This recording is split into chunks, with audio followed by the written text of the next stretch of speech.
Hello. Welcome to today's Civil Dialogues, curated and moderated by Professor Amitai Etzioni. Good afternoon. My name is Renee Littleton. I'm the Senior Director of Marketing and Communications here at Arena Stage, and it is a pleasure to have you with us here today for today's Civil Dialogue, Politics in COVID-19 Age, How to Make Democracy Work. Before we begin, I just want to go over a few housekeeping notes. Please keep your audio on mute. We are looking forward to a very lively discussion, but there will be plenty of time after discussion to answer any questions. So there will be a Q&A session, and at that time, if you can, at the bottom of your Zoom screen, click the raise your hand button, and we will make sure that you are recognized. Turn your audio on, turn your video on, so that we can hear your questions and continue the conversation. So of course, without further ado, I'd now like to get us into this civil dialogue, and I'd like to introduce our curator and moderator, Professor Amitai Etzioni, for which we are very grateful for this partnership. Thank you for joining us this afternoon. Have a great day. Thank you. Thank you, Renee. I very much appreciate working with Arena Stage. We've been doing this now. It's our fourth year, but only the second time on Zoom. You can see all our previous civil dialogues on YouTube, and we're also going to record this one today. I want to get out of the way as quickly as possible, but I want to say that we had 470 people from not only from all over the United States, but from other countries signing up for the session. So I think we're surely going to have an interesting discussion toward the end of this dialogue, though I'm not sure we can get everybody's question today.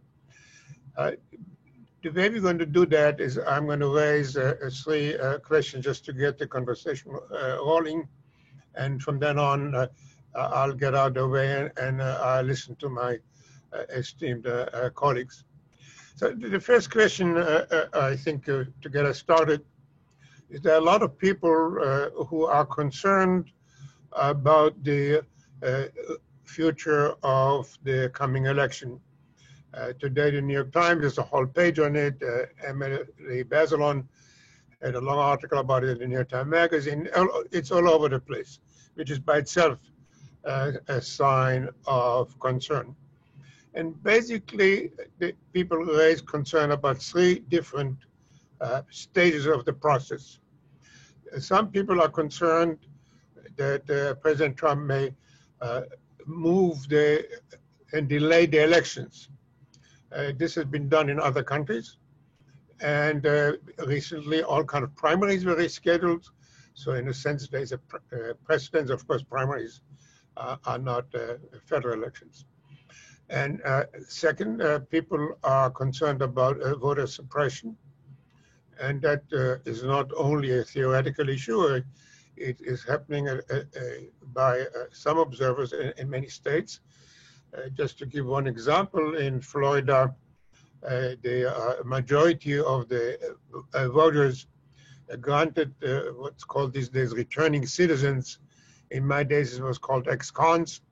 The right to some 1.4 million people to vote, and the Republican legislator put so many requirements on implementing that right that in effect we probably reduce it maybe to 50,000. A judge today set that aside, but it's just an example of many things happening. So A, will the election take place as scheduled? How severe will voter suppression be? And three, will the president honor the result of the elections? There have been, he kept already challenging the validity of voting by mail and talks about rigging. We have to remember that even at the last election, which he won, he kept challenging the validity of the process because he was not happy with the fact that the media reported that the popular vote was higher for Hillary Clinton. So the question to you is, first of all, on these three fronts, how serious is the problem as you see it? And please tell us not only the problem, but what can be done about it. Because I keep reading people saying, well, it's in the Constitution, but the Constitution is not self-implementing. And the question is, can we rely on the court, especially this court, to keep us honest? So in the first round, we just go alphabetical order, and please introduce yourself and tell us, take it from here, Professor. Hi, my name is Tabitha Abulhaj. I'm a professor of constitutional law and with a focus on American democracy at Drexel University in Philadelphia. And my interest in the law of democracy is really about thinking about democracy as a whole and not just elections. And so I think I'm very interested in this question of faith in our democracy beyond faith in our elections. But obviously, if we don't have elections, that would be a significant step towards not having faith in democracy. I think to your question, I'm of two minds about how to answer that, because on the one hand, I think that there are more risks today than in any previous point, let's say, at least up to the Civil War, but there are significant issues. I think the election is likely to occur in a different way than in 2018 or 16. I think we probably will see more mail-in voting.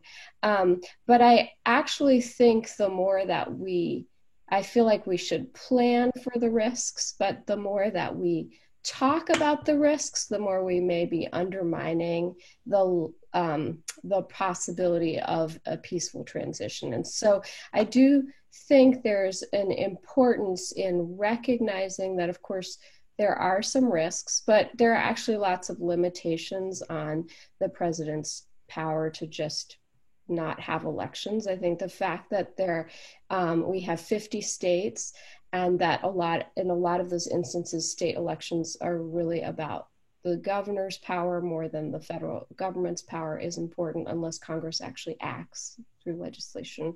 And I think the bigger issue is just to sort of be working as the media and as experts to remind the public that actually there is no significant problem of voter fraud, that we should be, and to remind the public about the things in democracy that are working. And one thing is that we do have a two-party system.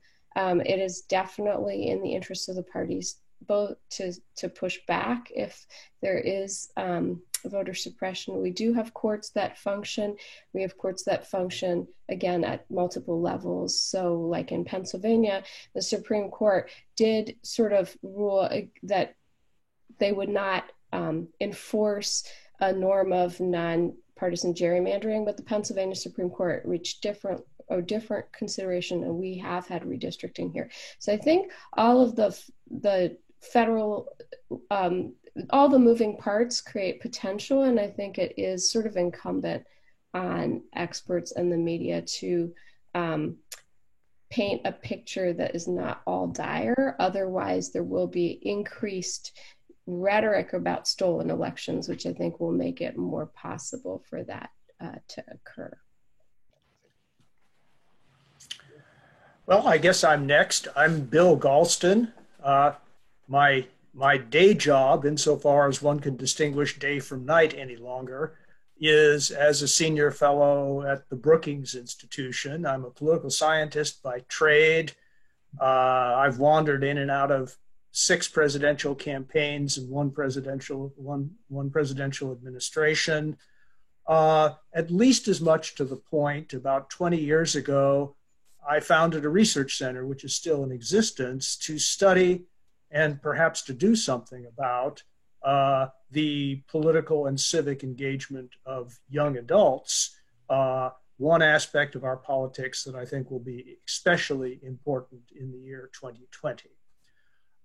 Like Professor El-Haj, I think I would describe myself as a concerned optimist. I think things are likely to play out reasonably well, but we should be aware of the downside risks and prepared to address them to the extent that they actually materialize. To answer Amitai Etzioni's 3 questions as crisply as I can, with regard to the timing of national elections, the Constitution of the United States could not be more unambiguous. The president does not have the power to affect the timing of national elections, period, full stop. Now, when we get to Professor Ornstein, who's worked on emergencies and what to do in the case of great discontinuities in the government, he may offer a different take on this, for all I know. But the Constitution itself is unambiguous, and I can't imagine any court in the country finding otherwise. If Congress does not change the date of the election by law, and if the president does not sign that legislation, it cannot change, period, full stop.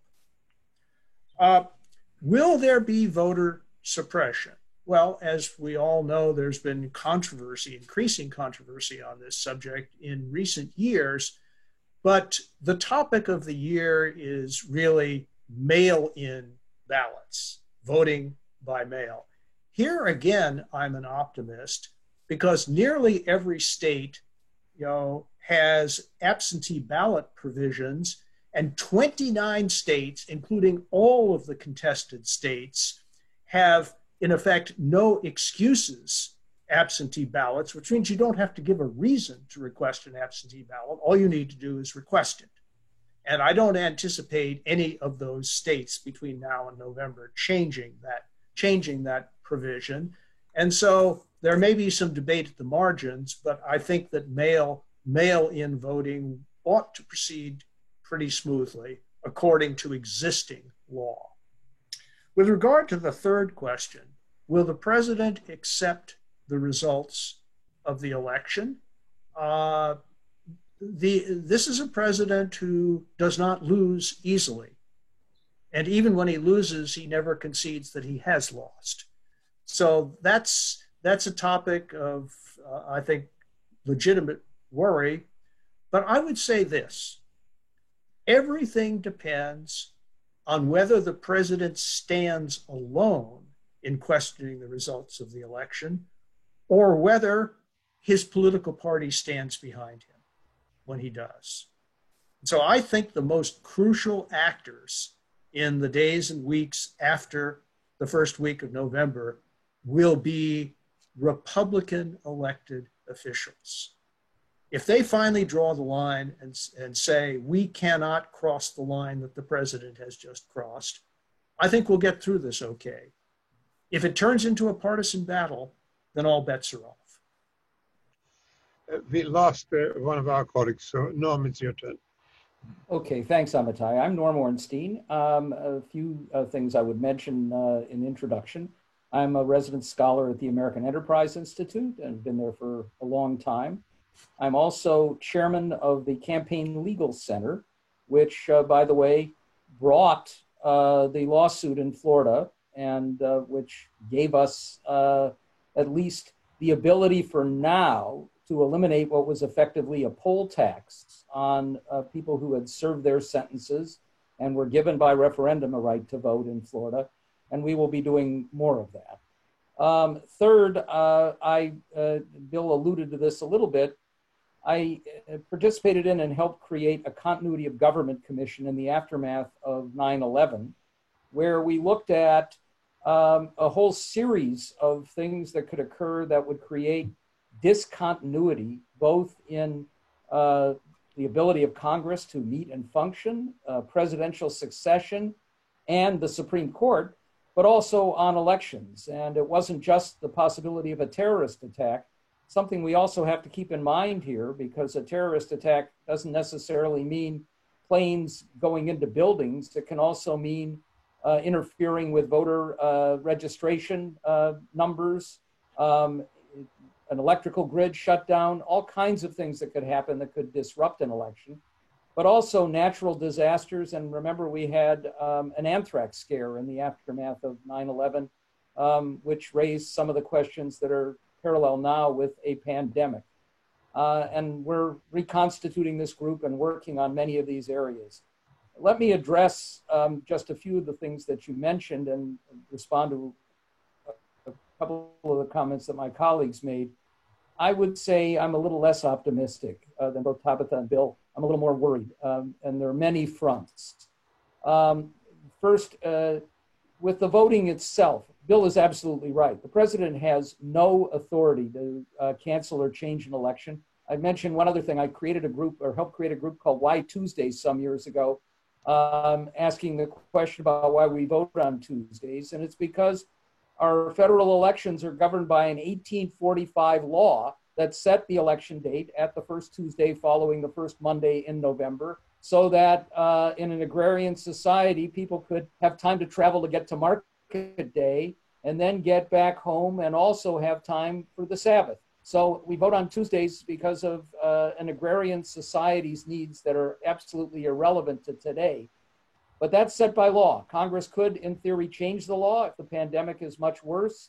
But there are other things in the law and in the Constitution, dates that are firmly set: when the electors meet, when you actually certify the votes of those electors, when Congress meets to decide which slates of electors to include and certify the results of the election, and when we actually have an inauguration. And at noon on January 20th, the president, if he does not win, is no longer in office. And there may be somebody else, not necessarily set by the election, but that's a topic for another day. I'm worried on a host of fronts. Worried not just that the pandemic could disrupt election results, that many states will drag their feet when it comes to letting votes by mail go out. To skip ahead a little bit on voter suppression, we know that the California Republican Party has filed a lawsuit to try and prevent the governor there from sending out absentee ballot applications to everybody in California, and that President Trump, pretty remarkably, tweeted threats to the governors of Michigan and Nevada, first saying inaccurately that they had sent out absentee ballots when they had actually done applications, but threatening to withhold federal funds if they move forward with what he said was illegal, which is perfectly legal. We also know that our postal service is going to run out of money in 2 months unless Congress provides an ample amount to keep it going. And if the postal service is starved for funds and can't fulfill its duties, vote by mail may not work. And I'd mention one other thing that relates to the third point in some ways. Many of our states are not geared up and don't have the infrastructure to count large numbers of absentee ballots when they haven't had so many in the past. States that might have had 5 or 10% of their ballots cast by mail that may get 50, 60, or 70%. We know in California that there were a number of elections in the midterms where we did not know the results for days or even weeks after the election itself, because it takes time to count these ballots, and California is more geared up for that. And we know that the results on election eve were quite different in some congressional races from what the final results were because of the particular mix of people who voted by mail. And we know that President Trump and other Republicans challenged the legitimacy of some of those elections, saying that they were rigged because the results were different from election eve. One of the things that I'm doing with a couple of task forces and working groups on election security is trying to educate people in the media who will be doing election results on election eve, to make it clear over and over again, before and after, that the results that you see in some states may not be what we end up having, and it may take a week or 10 days or more. And we need to have federal funds and state funds provided to states to be able to handle a different way of voting than they've done it in the past. Will we see more voter suppression? I think we're going to see it on many fronts, not only with the attempts to discourage votes by mail that we've seen, very different position, by the way, than Republicans had in the past when they believed that they were the ones who were benefiting most from voting by mail. But I'm also worried a little bit that we will have some of these armed people who are now out there demonstrating at state capitals and elsewhere against the social distancing measures that we have in place, turning out and trying to discourage people from voting. there's another court case that's worth mentioning here, which is the Republican Party had been enjoined for many years from participating in some of these efforts that were designed on election day to turn people away from the polls.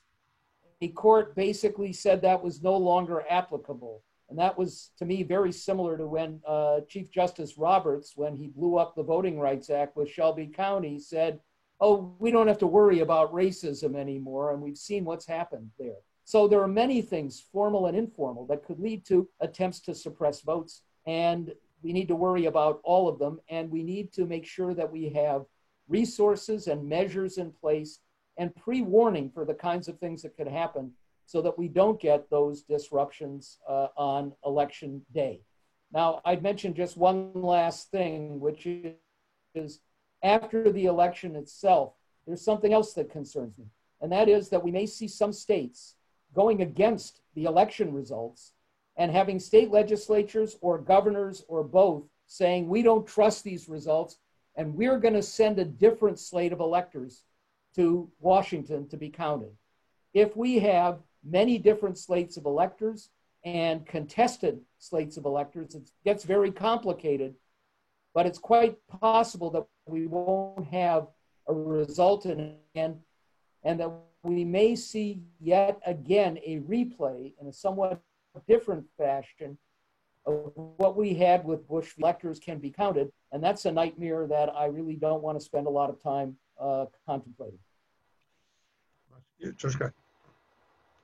Yeah, first of all, thank you very much for everybody for covering for me. I'm going to claim an honorary status as somebody with a last name of Z or Y or something behind O.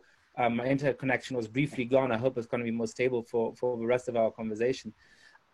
So I missed some of what my distinguished co-panelists were saying, but let me hopefully not repeat too much by focusing a little bit on the global perspective. I think we've had a wonderful introduction to the challenges of democracy here in the United States in the next months and the worries we have about the election. And I think all of those are very serious. I'm going to try and think for a moment about what this virus is going to do in the international system. That are global events, which validates or seems to validate the basic way of talking and thinking about the world that populists and particularly right-wing populists around the world have better than COVID-19. I would have struggled to do so. I think for many people, it will now seem much more plausible than it did 3 or 4 months ago, that the world is a very dangerous place, that there's a lot of point in closing down borders, that immigrants and outsiders can bring in disease, that there are big downsides to globalization, that we have allowed too much of our production to go abroad in a way that makes us helpless when there's an actual challenge in the world. I don't think all of those talking points are approximately true. I think it's much more complicated than that in each of those cases, and some of those talking points are outrightly false. But they seem more plausible than would have done 4 or 5 months ago to a lot of people because of COVID-19. And that should give a big boost to right-wing populists. And in some countries where they have been relatively competent and where they have seized on the ability to essentially rule the political system with an iron fist already, it has in fact allowed them to quash democracy altogether. So when you look at countries like Hungary, which were rapidly veering away from democracy even before COVID-19 hit, people like Viktor Orban have used this moment in order to suspend parliament for an indefinite period of time, abrogate to themselves the power to rule by decree, criminalize the spreading of quote-unquote false rumors in social media, which in one case included a gentleman who criticized Viktor Orban as a dictator. And lo and behold, 2 weeks later, the police turned up on his doorstep and arrested him for having called Viktor Orban a dictator. QED.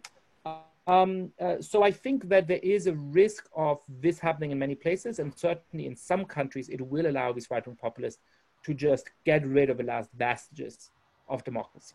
Now, I also think that there's a more optimistic story to be told, which is that Populists for a long time have said that we shouldn't trust experts, but there's no need for independent institutions, that government is only ever the problem and never the solution, and that they alone can protect us, that they will actually stand up for us and make sure that we're safe in a way that, you know, ordinary good old-fashioned, more moderate, more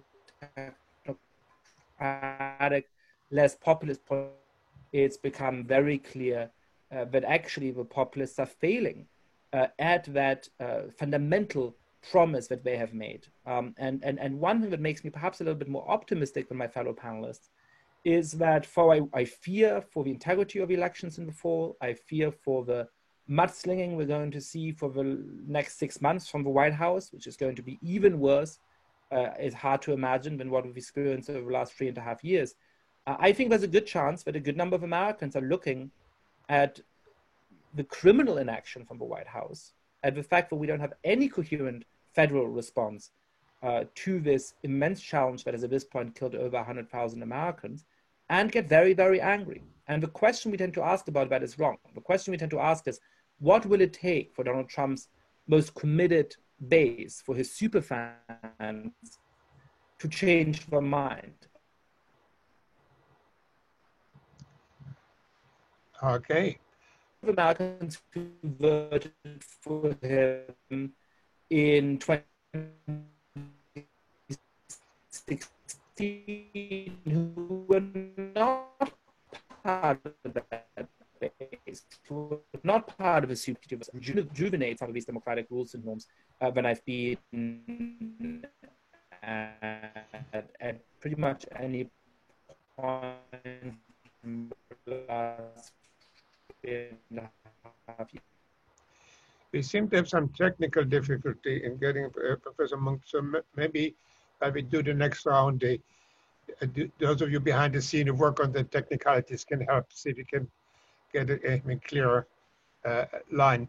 So before we move on to the next question, I want to ask you, I'm not going to try to summarize all the wonderful things you heard, but maybe you could just each give us a very brief answer to because I want to get clarity on one point.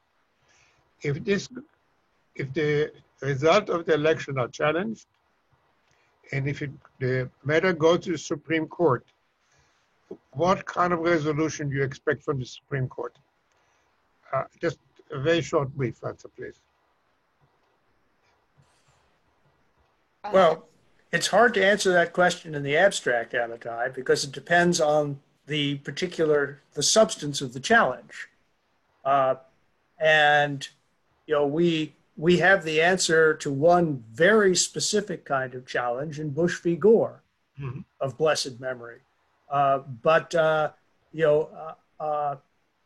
Different kinds of challenges raise fundamentally different legal issues. And so I find it very, very hard to respond to the question as posed. So implicitly, you trust the court to judge it on the merits of the presentations. So I jump in? I want to say I think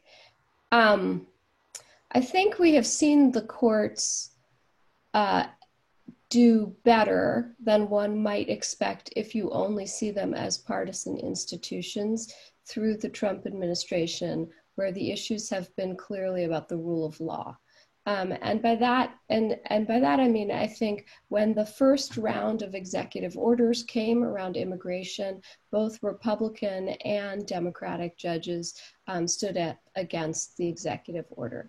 Now, some of you will say, well, in the end, the Supreme Court upheld the third iteration of the executive order. But by the time the third iteration had come up, it had been scaled back in important ways, and it had been more sort of just gone through rule of law kinds of processes. The liberals on the court thought that they were post hoc justifications. They were probably right about that. But Chief Justice Roberts, to his credit, I think, in a way that is very different than what he was like in Shelby County, I think Chief Justice Roberts made clear that Korematsu and explicit racism was unconstitutional, reaffirmed that. And he took this very like, well, we're gonna not second guess that there's this presumption of regularity in the executive branch, which is longstanding as a rule of law principle that the courts don't second guess what the executive branch does and assume nefarious purposes. Then a year later in the census case, right, when the administration tried to put forth these same sort of, well, we can add in the census question because it's been in the census before and so on, when the actual motivations were unmasked, the Chief Justice switched. So I think I agree with Bill. You can't say what the question is in the abstract. There are certainly there are ways that the issue could end up before the court where the court will think that there is a genuine issue of fairness or a genuine concern about an interest in keeping the Republicans in power, whatever. But I think that if it seems like there's a fundamental rule of law issue, I think that Chief Justice Roberts is much more worried about the court as an institution than he was 10 years ago, really 10 years ago when he decided Shelby County. And I think I agree with Bill again. I think what the Republican Party does if the president questions the election is essential, but I am much more worried that elected members of the Republican Party are unlikely to distance themselves from the president. Maybe if he really loses, and they lose a lot in the Senate, they will finally do so. But I think what we have seen is Republicans who are not in office are willing to stand up for the rule of law. And so the courts have somewhat done that, even if they're Republican judges. And so I would say I am cautiously optimistic, and I really hope that we don't get there, because I think for the long-term health of the court, it will be a disaster if the court has to decide the election. That's why I would say we should plan. No. Outcome. So I'm optimistic. Noam, you want to join us before? Yeah, I wish I could be optimistic. What's the next question?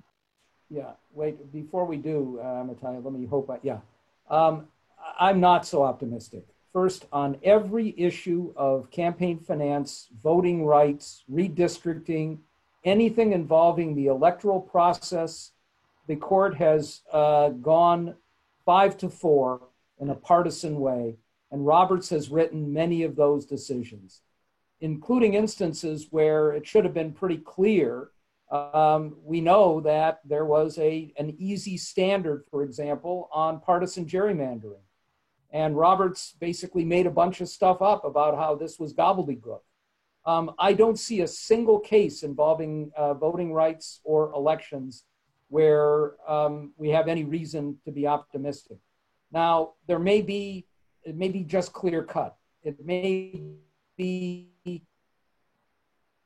that it's a naked power grab and it's obvious in most places. I think Roberts wouldn't go along with that. But what we have to keep in mind is there are ambiguities in the Constitution when it comes to deciding disputed elections. And we know we've had these before, and we know that they have ended often, or they did in the 19th century and in 2000 with very squishy and questionable results. Who decides which slate of electors? If we have disputes and the House and Senate can't agree, the Constitution says it's the slate that has the governor's signature. But what becomes the numerator? What becomes the denominator?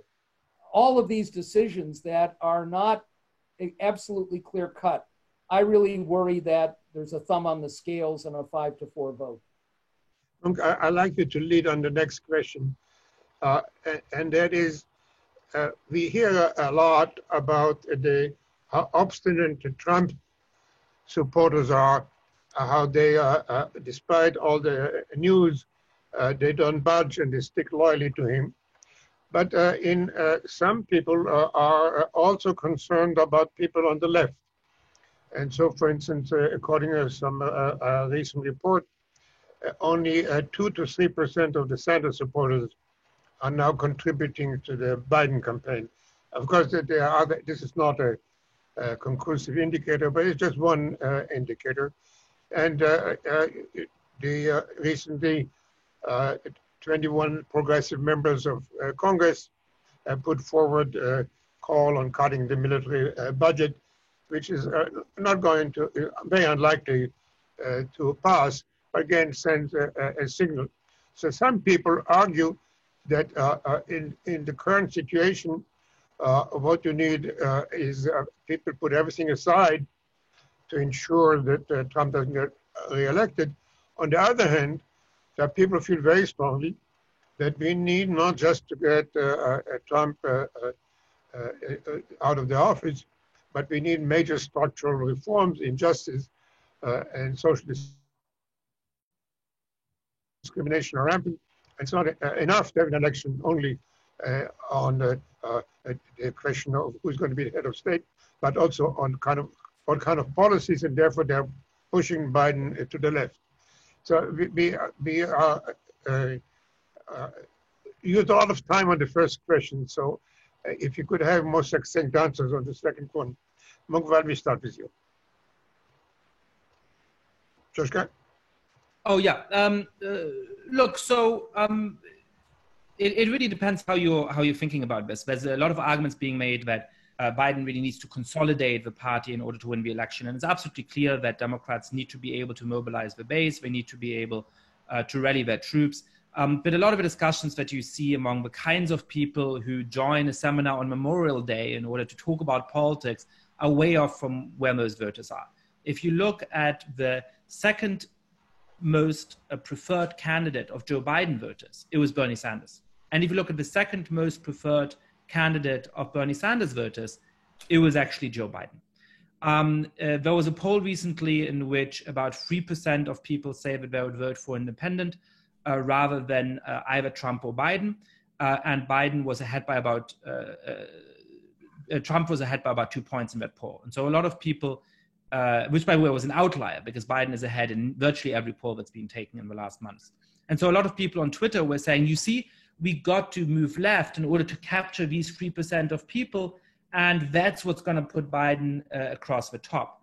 Well, actually, that same poll also asked people who they would pick if they had to choose just between Biden and Trump, and on that metric, Trump actually was 3 points ahead in that poll. So in other words, the independent voters in that poll were not people on the far left who were not willing to turn out for Biden. There were people who were conservatives who didn't like Trump, or there were moderates and so on and so forth. So yes, Democrats need to rally their base. Yes, there are some very good ideas that come from the left of the party that are more structural reform. There's many things in America that require structural reform. When we look at the huge failure of state capacity of US government in response to COVID-19, I think that's obvious. There's a lot of popular ideas there that Biden should take on.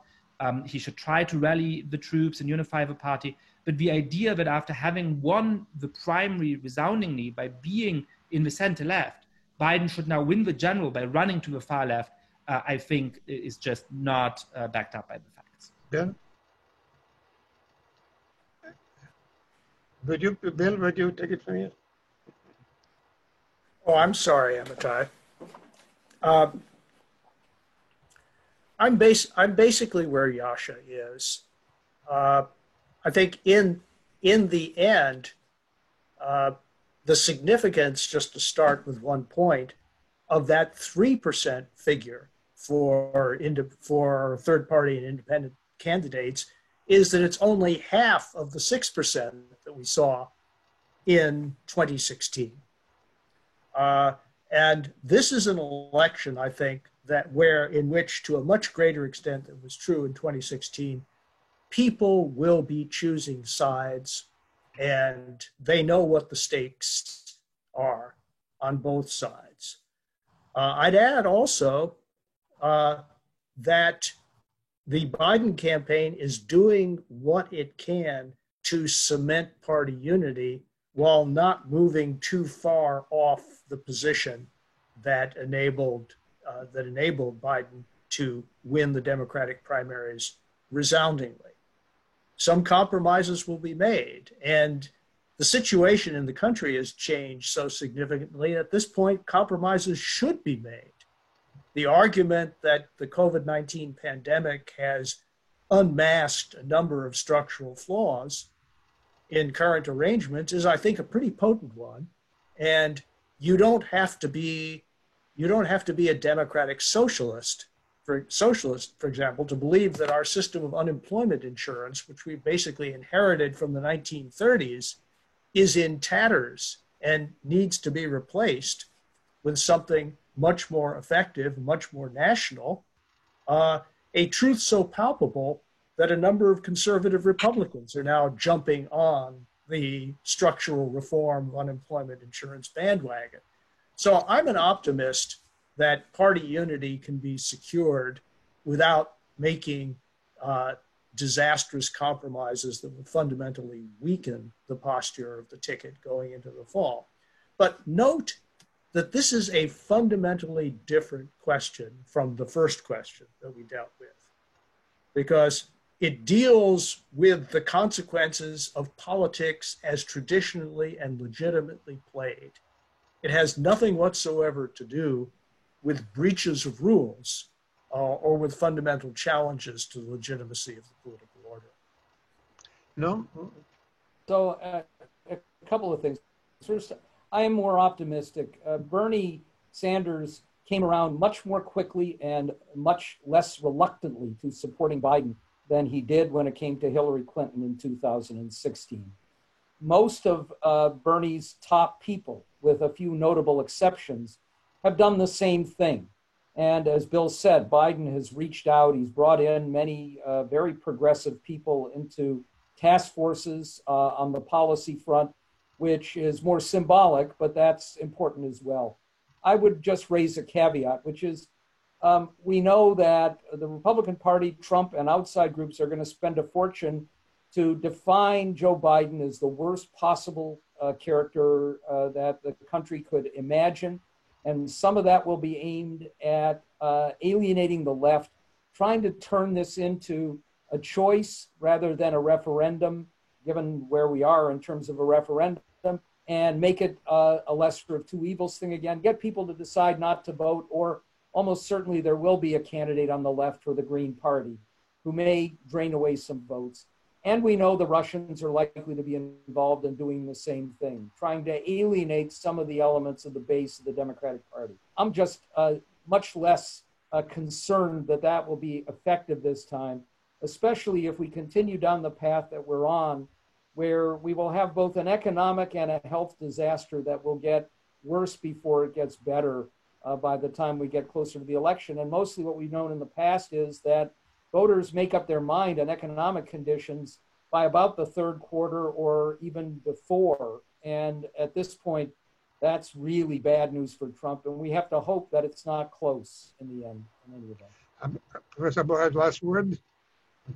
I guess what I really want to say is what I'm most concerned about is how the Democratic Party in particular is going to get out voters, and not that I'm worried they're not going to get out the 3% of Sanders voters, but that this election turns on turnout.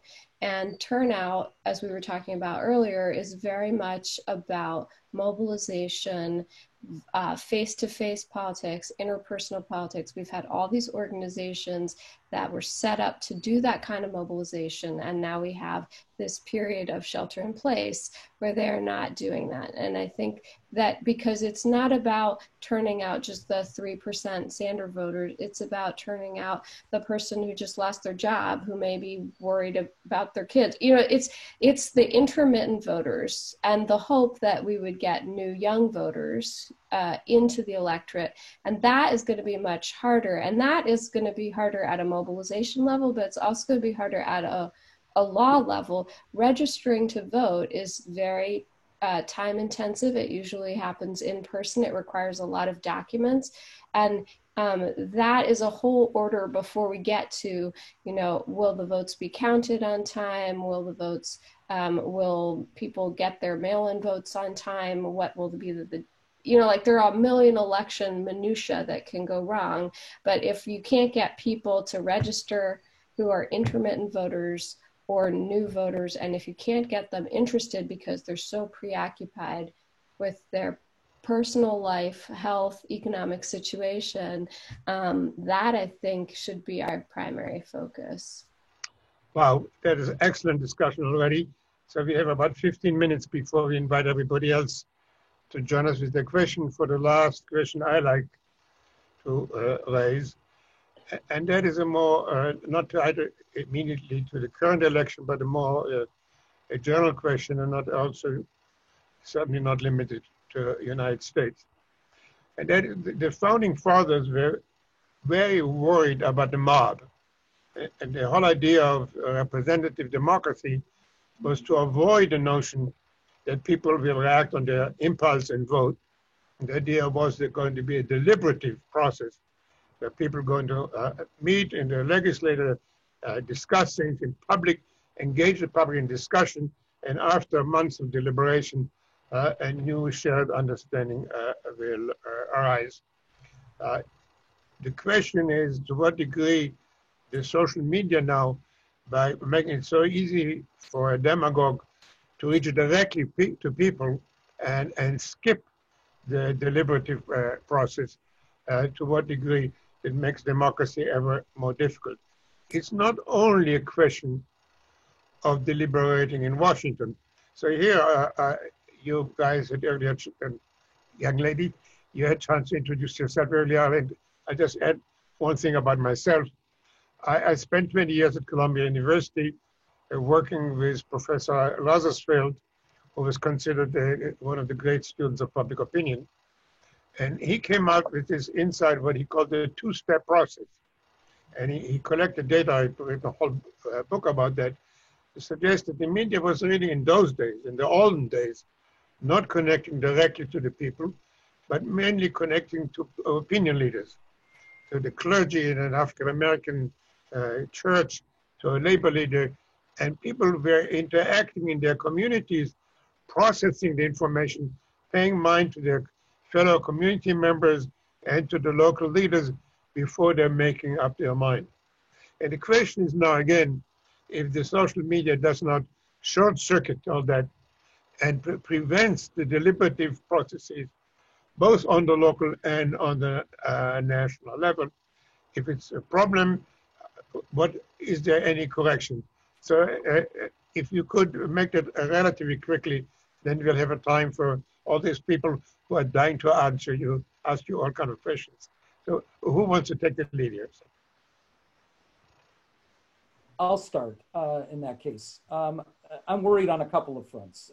We've lost a lot of what we would hope to see in a deliberative process in our national institutions for some time. Tom Mann and I did a book back in 2006 called The Broken Branch, really lamenting the loss of the regular order and any great sense of the deliberative process. Social media has accentuated that, and it's created the kinds of divisions that you've talked about, and it's accentuated the tribalism that we have. And one of the things that we see now is that gatekeepers and opinion leaders have divided and don't work in quite the same way. If you think about who could transcend the differences that we have now, who could be a leader, for example, if we really did set up something to get ourselves through the pandemic? The one person who would come immediately to mind to me would be Bill Gates, who has now spent a good share of his considerable fortune with his wife and his foundation and trying to bring about health outcomes all around the world, who has done a lot on the pandemic already, and who now is, we see that 40% of those who watch Fox and get information from talk radio believe that he's doing this so that he can get chips inside of us to follow us around.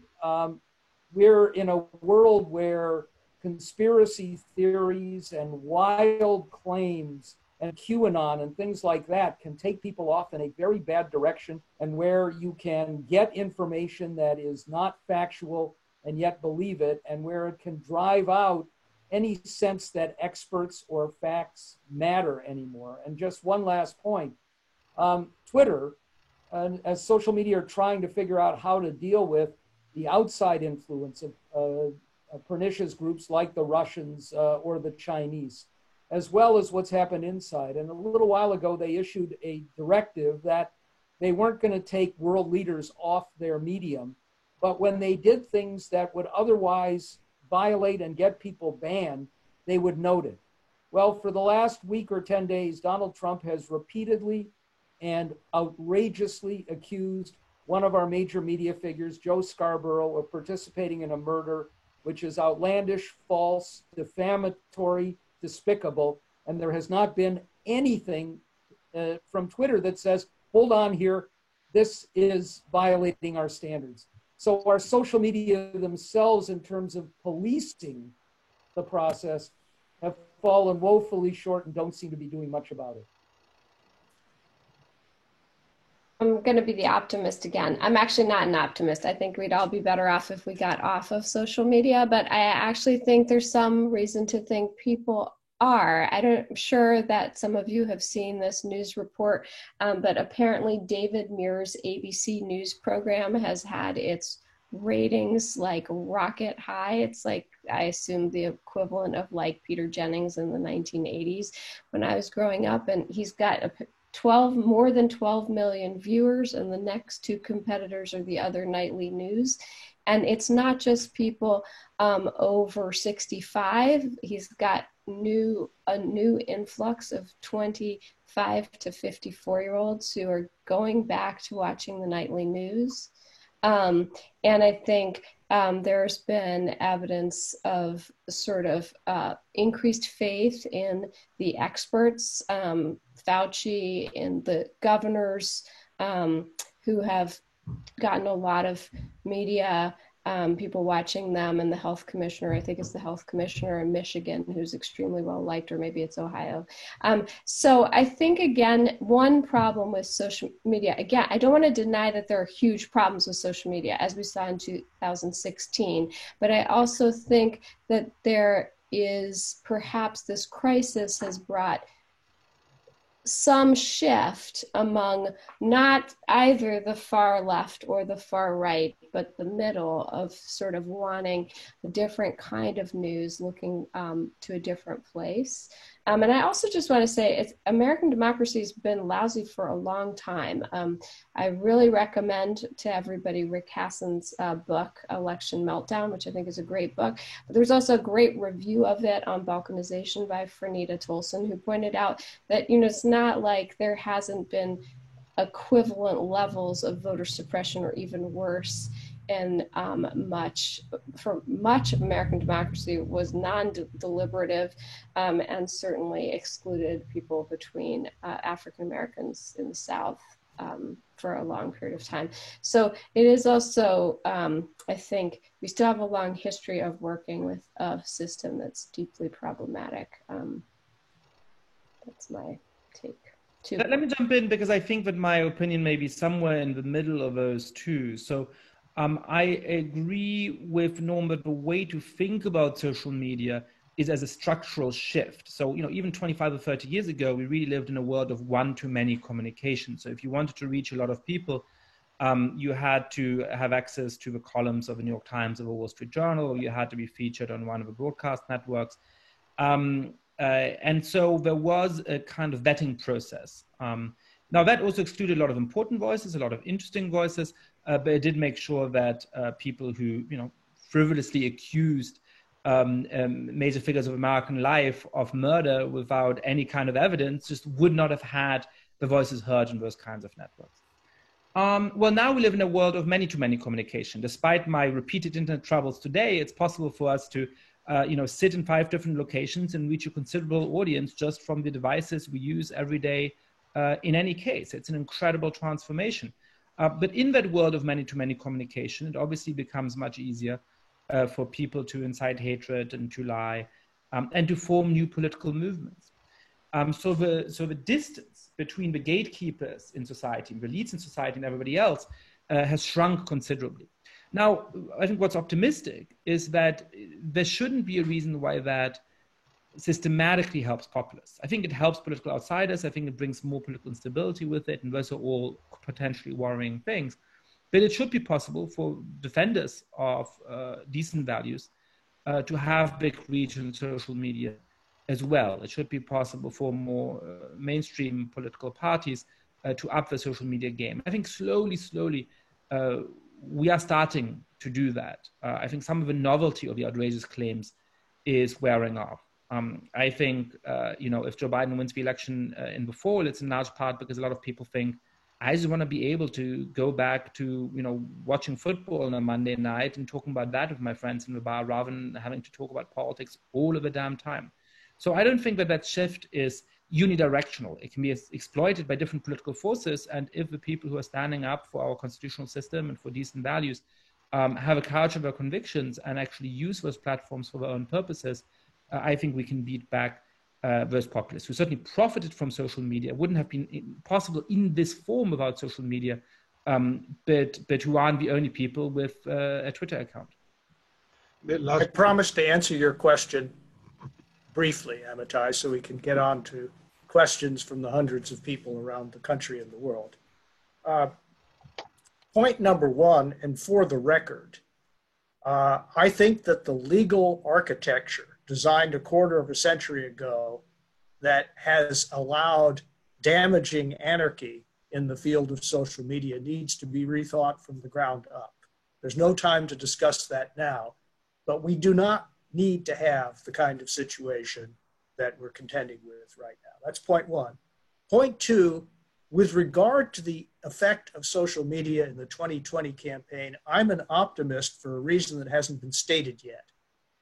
I think this is going to be a serious election about issues that voters can judge for themselves based on direct experience without resort to the media. Two in particular. Number one, how is the economy doing and are they satisfied with the president's stewardship of it? And number two, how is the pandemic going? And same question, are they satisfied with the president's stewardship of that? Those are going to be the two pivotal questions. And I don't think that people are going to be taking their cues principally from social media in responding to those questions and voting based on their responses.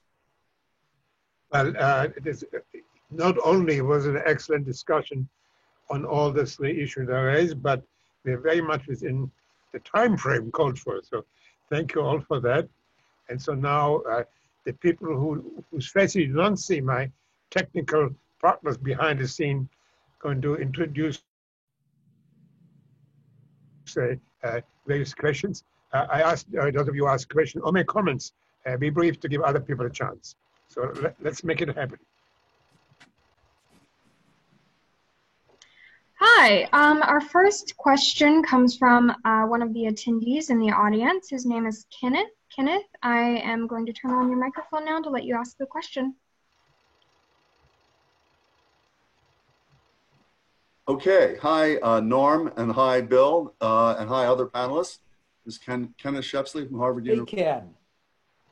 Hi.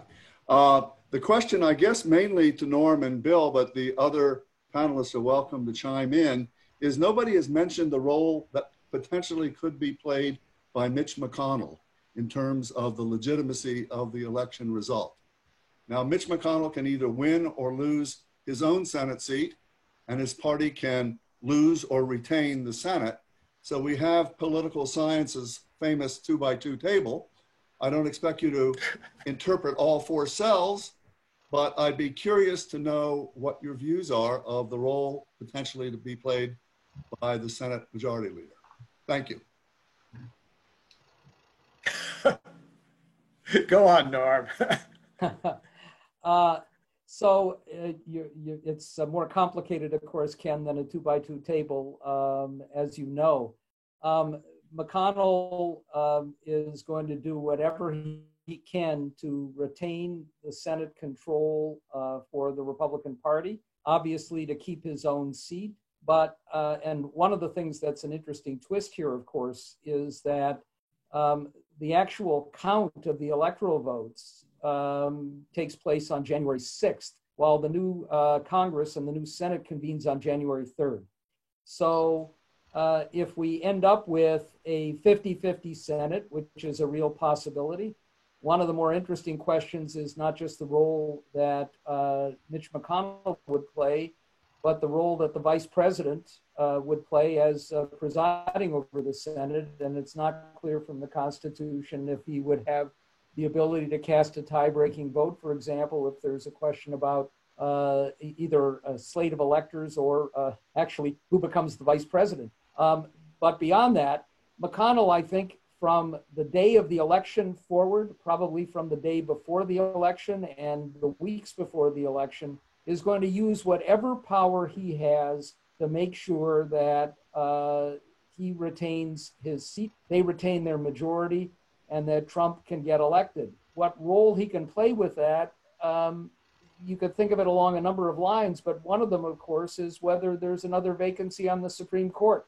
And one of the things that McConnell has made clear is if there's a vacancy on January 19th, and he's still in the majority, he'll jam through a confirmation of a new a new Supreme Court justice, even if there's going to be a new president taking over the next day. So if I were a Democrat in elective office or just simply a voter, I look at Mitch McConnell with a very jaundiced eye looking ahead to what role he might play. Let's take the next question, please.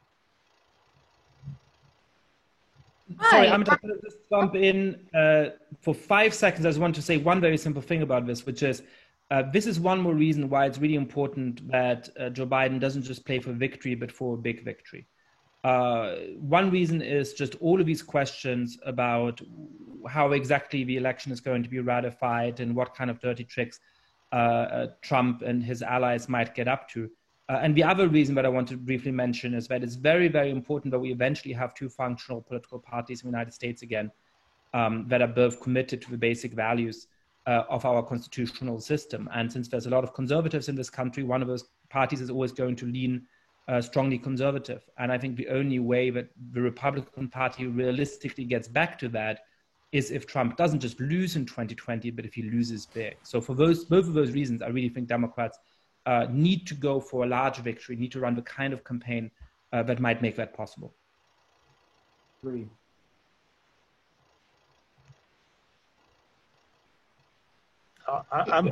Our next question comes from Russell. I will enable his microphone now. And he will be rejoining on video. Please go ahead. Still muted. I cannot unmute you. So somebody behind the scene has to do that. There you go. There you go. Now, please go ahead. I would be very interested in the views of the panelists on the likelihood of Russian interference with the election, primarily, I suspect, through social media, and the potential for their being effective in their interference with our election. And I have been reading an article in the recent Atlantic, which is frightening in that respect. Thank you. Let's take two more questions, please.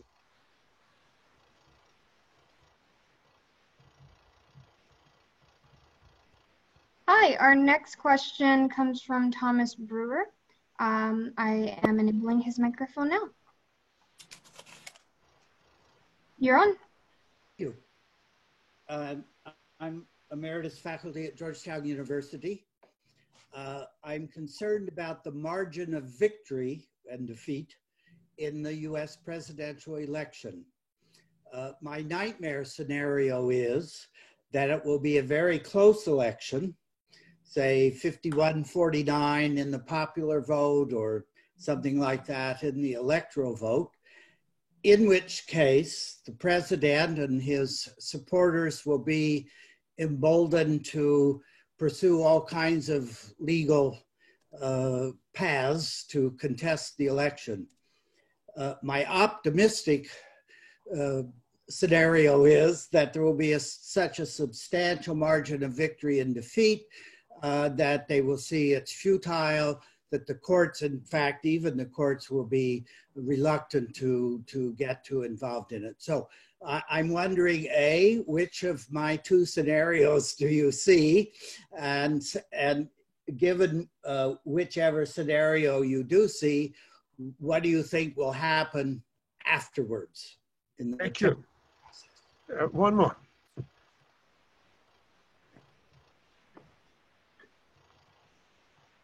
We're still learning the ropes. It's on our second Zoom session. So. All right, our next question comes from Virginia. Let me go ahead and activate her microphone. All right, Virginia, you're on. Hello. This is a question for Norm or anyone else, I suppose, but for your initial discussion of things that might go wrong in the 2020 election, what are the implications of the two faithless electors cases heard by the Supreme Court recently on May 13th? Thank you. These are very clear questions. Please go ahead. It's answered. Yeah. Well, to answer Virginia's question, and hi, Virginia, we've got some of the best political scientists in the country joining us today, which is awfully nice. This is huge, and but I think we may see a unanimous decision here. I think we're going to see a decision against faithless electors because of the chaos that could be caused if you basically give them an opening, even though, of course, electors originally were supposed to exercise their free will. What we also have to keep in mind, though, is that most states which regulate the choice of electors and the electors themselves have very limited sanctions in place. If, in fact, you decide not to vote the way in which you're pledged, you might be subject to a misdemeanor and a fine or sometimes nothing at all. So whatever happens in that case, it could open up still some cans of worms. Just a very quick response to Thomas's question, which is I'm a little less worried about a very close popular vote margin, more about the real possibility that Donald Trump could lose the popular vote by 5 or 6 million or more this time and still eke out an electoral college victory, which is why you need a really large margin compared to what we've seen in the past to create the kind of sweeping result that Yasha is hoping for and that most of us are as well. Let me jump in for just a minute on the faithless elector point, because, and I suspect that Professor El-Haj, will have some thoughts on this question as well. One of the many ironic features of the case is that if you are an originalist, which is the pure jurisprudential faith of modern conservative judges, then you have no choice but to find for the system that allows electors to be quote unquote faithless, because to go back to the point about deliberation, the Electoral College was originally designed to be a filtering device whereby the notables elected to it would deliberate independently on the choices before them. So it'll be interesting to see how the originalists on the Supreme Court wrestle their way to what I think will be a strong decision against the ability of electors to be faithless. With regard to the margin of victory question, I don't think we have any way of knowing whether it will be close, however you want to define close or not. If this were an election to be decided on the traditional fundamentals that political scientists have stressed, it would not be a close election. So one of the really interesting analytical questions before us as a country and also as political scientists is, are all of the generalizations based on contemporary history of presidential elections going to be thrown out in this election because we're in a totally new world functioning outside the parameters within which traditional assumptions about what determines elections cease to function? So I actually want to jump in on that front. On the faithless electors, we could have a long conversation, I think, about originalists on the court, and also, if I'm right, that a good number of the conservatives also are not right-wing populists, so permitting faithless electors might permit a different kind of outcome. All those things, I think, are complicated, and I don't like predicting the future. I think isn't there a saying like only fools and prophets predict, and I'm not a prophet, so I would rather not be a fool.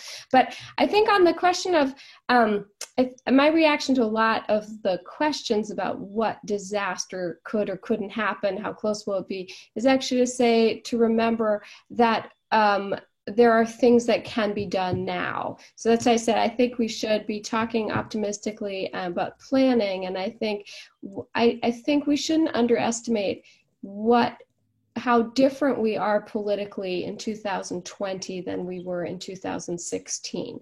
So in 2016, I will just talk for myself. When stuff came out about how the Russians maybe had a dossier on Trump and somebody sent it to me, I was like, oh my God, that's just like insane polarization on the left. I couldn't believe it was possibly true.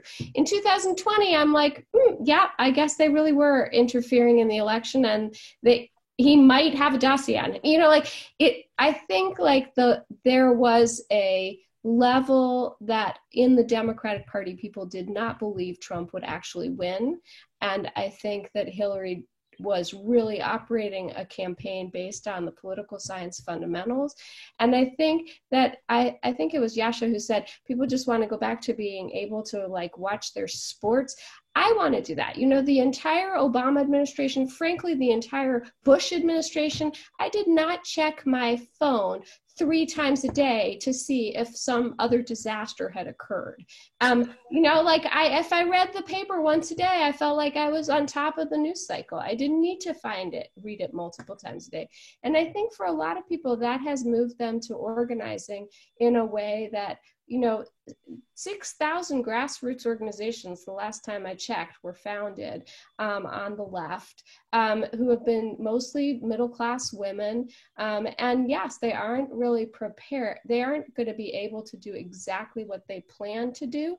But we're in a way better position with the fact that they are there now than in 2016 when they didn't exist. And we have had teachers' union strikes in red states that are right-to-work states. I mean, there's been a lot of mobilization and a lot of political awakening. And I think that leaves this particular crisis as uncertain. Will people suddenly, like, will college students suddenly say, oh my God, like I might not be going to college for the next 3 years because of the incompetence in the White House or because of how this is managed, and actually come out and vote? Or will they be so worried about their own lives that they won't see it as a political moment? Those are things that are uncertain, but how the people who are politically engaged and organized respond now may affect what that is in the future. And since I assume our participants who are spending their Memorial Day talking about politics are engaged, I want to say it's a moment for action. And for me, it's a moment of like talking to my neighbors who I know are Republicans, who I've lived next to for 10 years and never talked about politics with. And now I plan to. Even though that's one person, and doing more of that kind of engagement in the ways that are possible. Can we take 3 more questions, please? Hi, our next question comes from Paul Jackson. Paul, if you'd like to ask your question live, please raise your hand.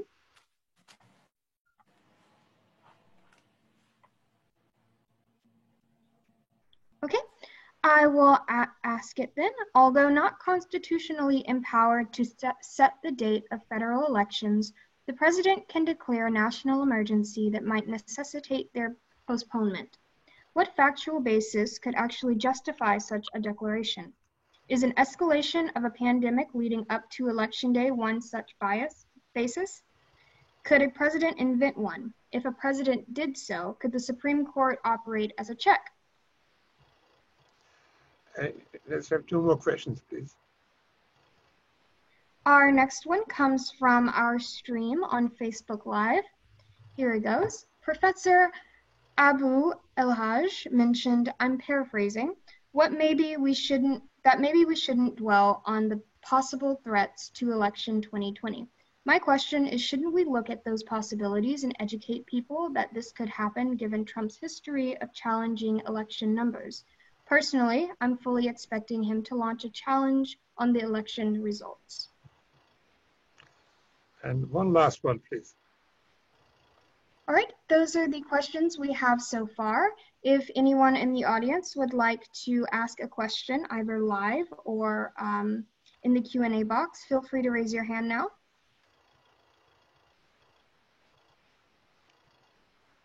Okay, we have one, Eric. I will go ahead and unmute his microphone. Eric, you're on. Still muted. All right, there we go. Now you can hear me. Yes. Bill, you mentioned that these are very extraordinary times, that in normal elections, those elections wouldn't be really close. So my question is quite simple. Should we expect that this is the new normal in future elections, that things are going to continue on that, or it's just a little bump in the road? Just go ahead, just start. Yeah, look, I'm going to make myself unpopular with the audience because I think that the overall thrust of the questions is a little misplaced. I mean, I was one of the first people with some other important people, including Bill and Norm and others, really warning about the extent to which somebody like Donald Trump could put our institutions in danger. I've been watching authoritarian populists take over democracies in countries around the world.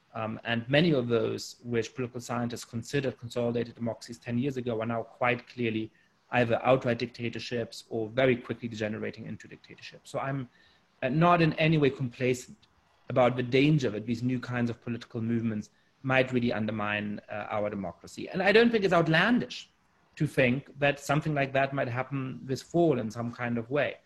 But when you compare where we're at in the United States to where we're at this point in countries from Hungary to the Philippines and so on, we are still a long way off.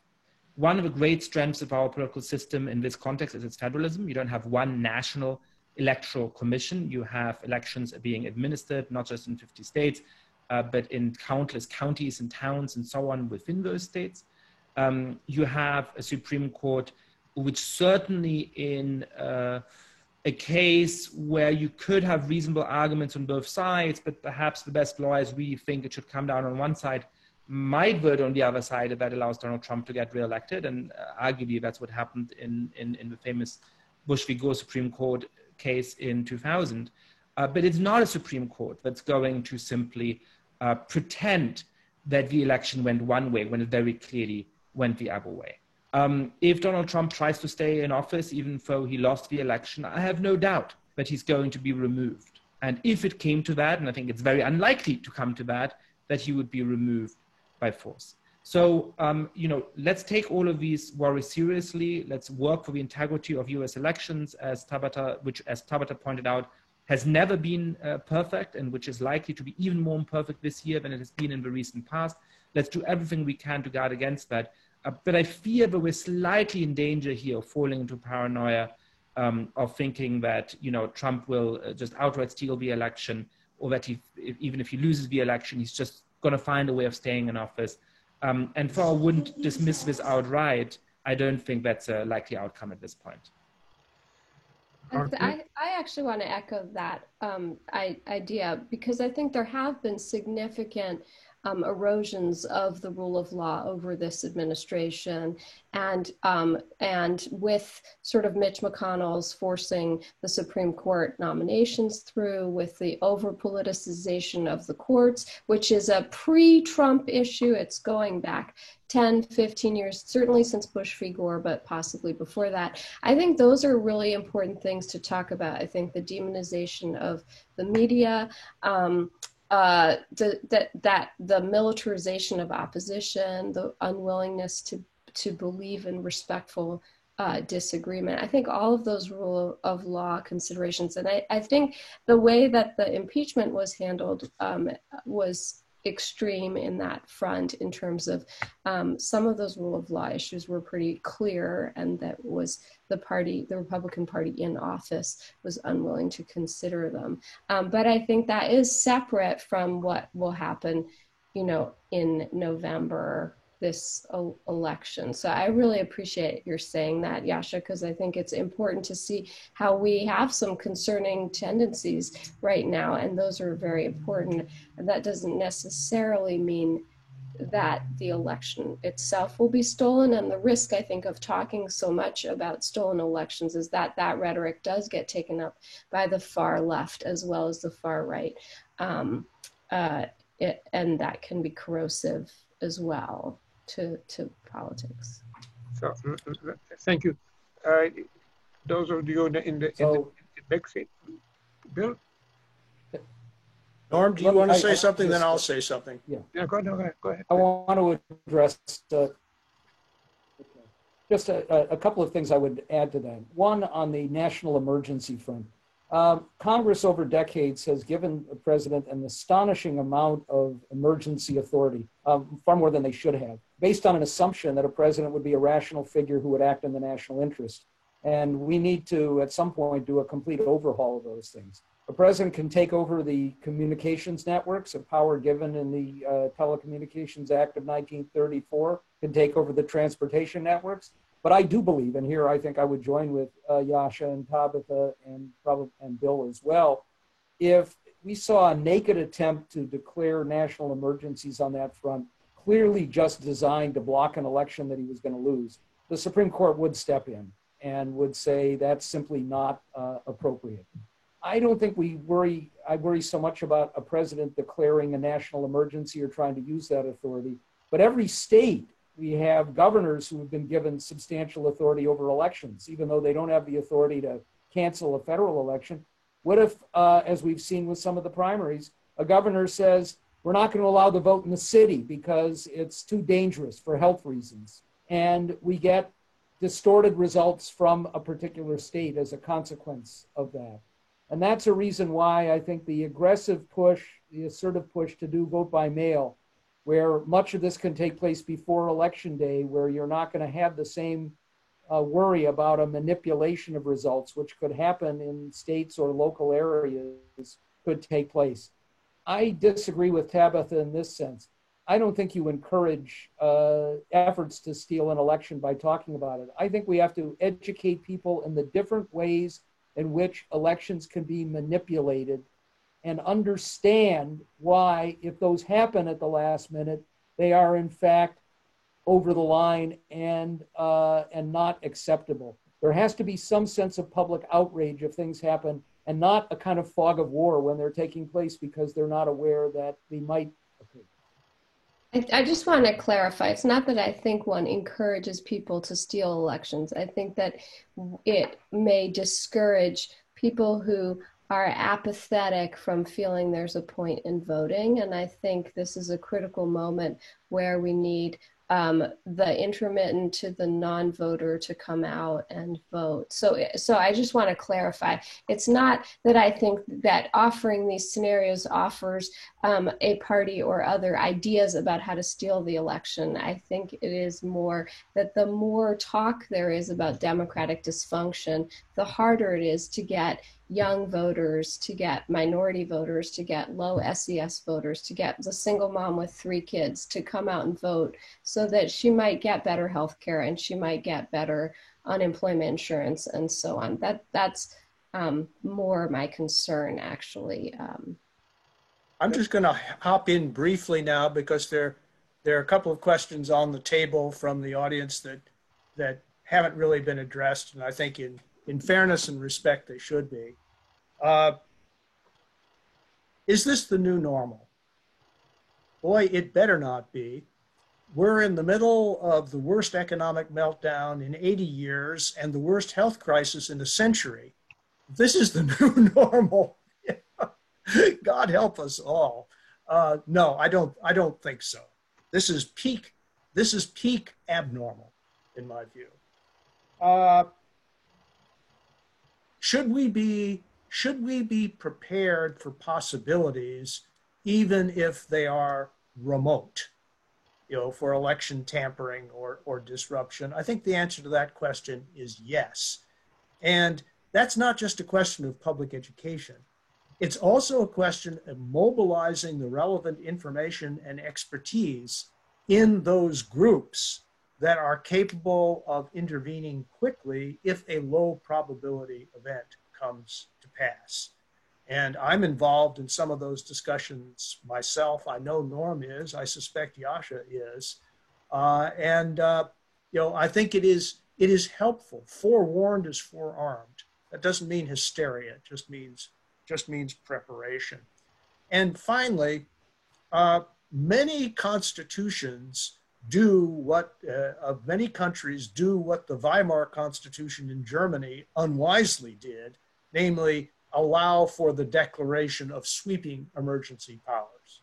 Norm is absolutely right that Congress has given away piecemeal emergency powers to the president in very dangerous numbers, and that ought to be reconsidered. But our Constitution, thank God, does not give the President of the United States the power to declare a sweeping emergency, in effect, rule by presidential decree.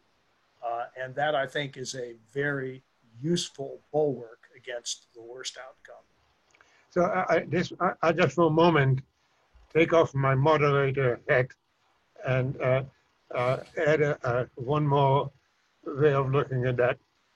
And that, as I've seen over the last 3 years, increasingly the guardrails of democracy being eroded. And that 3 years ago, we had a strong sense that the institution will hold up and be able to keep the president from going rogue. And they did, and as details are mentioned. But with each month, the president is able to violate norms, change the dialogue, get his people into key positions in the Department of Justice now and head of intelligence, and so on, and load the court.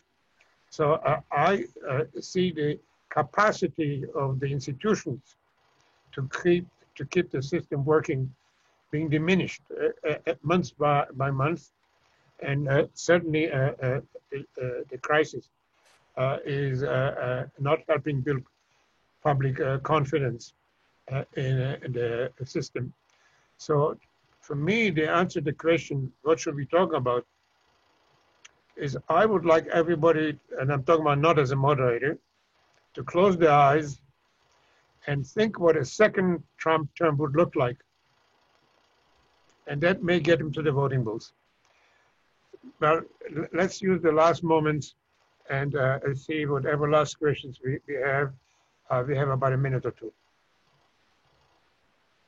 Hi, it looks like we have 6 questions left. Gabby, will you be able to take only 2, please? Only 2? Okay, I'll take one from Esther Dyson.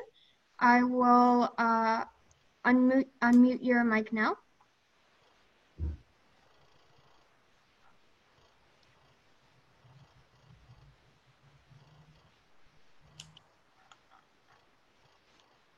Yes, sorry. First, shout out to Tabitha. The value of dysfunction to foreign entities, they don't want Trump. They want cynicism and dysfunction and despair. My question is, right now, the coronavirus has had a much bigger impact on the coasts, in urban areas, and sort of blue places. As it spreads, as it looks likely to, especially in places that are opening prematurely, what do you see as the political impact of people's own experience on their political feelings, their learning, whatever? One more question, please. Okay, our next question comes from Laura in the Q&A. She says, could you address the issue and challenges generated by conducting a campaign from quarantine? How can Biden motivate his base and consolidate the party from his basement? Let me just let me just jump in very briefly in response to Esther's question. Hello, by the way. It's good to hear your voice again. I think you've raised what I regard as the essential point, and indeed put on the table as the essential point about our political situation this year, that unlike some previous elections, I think this one is going to revolve centrally around people's personal experiences. And to Chico Marx' famous question, who are you going to believe, me or your own eyes? I think the answer this time is going to be my own eyes. And I view that as a hopeful development. I'm sorry, I'd like to... No, very briefly, please. Just to follow up, first, Esther, I think we're already seeing older voters getting a little unhappy with Trump, his base. That may be the case with rural and exurban voters if this pandemic really does create a backlash there. And on the operating from quarantine, it's going to take some real clever moves on the part of the Democratic National Committee and Biden to do a convention that is a virtual one, but we've seen some quite remarkable use of video, including Zoom, nationally. If they do that well, he can get his message across just fine in a virtual sense. First of all, apologies to those of you who have questions we couldn't call on, and apologies to the panel who didn't have the chance to address everything which you'd like to say. Let me just, before I thank you, let me invite you to our next meeting, which the details supposed to be on the screen now, which here they come. We are going to be discussing China, the enemy cooperation or confrontation. Please join us. We're going to have one of the former Department of Defense officials of the Trump administration joining us, as well as scholars who are on the other side of the spectrum. And thank you very much, fellow panelists, for taking the time from busy schedule to join us for what I thought was indeed a vigorous discussion. And now, if we scroll down, we have one more thing for you to close on, and that's the panel. That's my own contribution to the discussion. And so thank you again. Be safe.